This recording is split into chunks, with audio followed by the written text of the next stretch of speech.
Hi everyone, how to solve this math problem? Y is equal to 2x plus 5 over 3x minus 4. Find the third derivatives. So the given is a quotient of two functions. We have the u over v. And we are going to apply the quotient rule. The first derivative is v du minus u dv all over v squared. Okay, what is v? The denominator.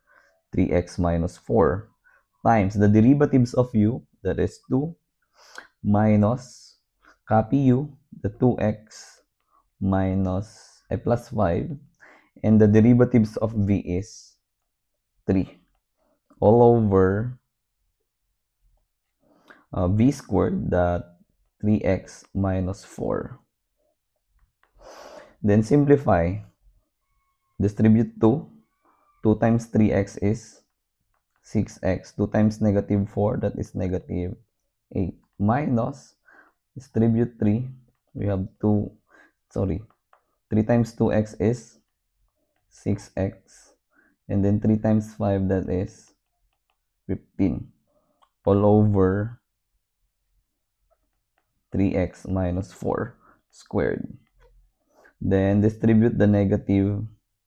We have 6x minus 8 minus 6x minus 15 all over 3x minus 4 squared.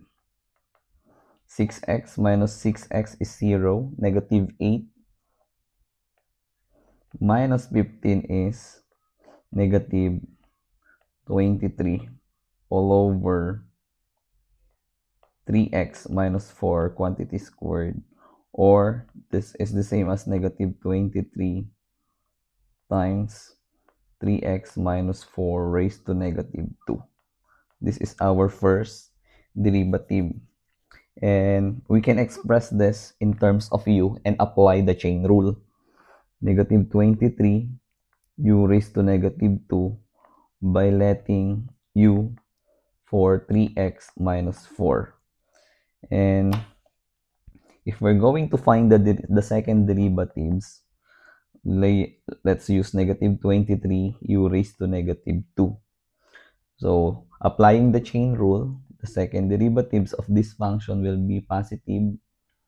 What's this? Negative 2 times 23 is positive 46. Minus 1 to the exponent, that will become negative 3 times du. What will be our du? The derivatives of u is 3. And let's substitute here. We have 46 u raised to negative 3 times 3. And what is 46 times 3?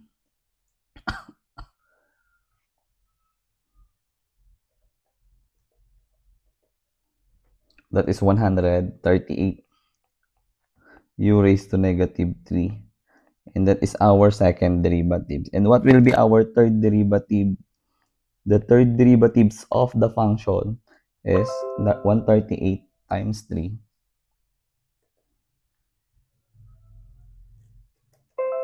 That is 414, negative 414 u raised to negative 4.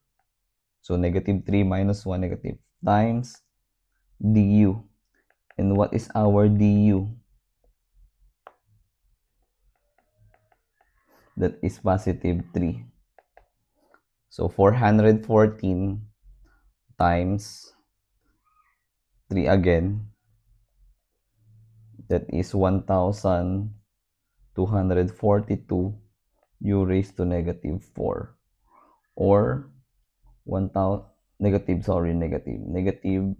1,242 over u raised to 4. And what will be our final answer? Negative 1,242 over what is u? That is the 3x minus 4 raised to 4. I hope you learned something. So that's the way how are you going to solve this uh, uh, higher derivatives of rational function.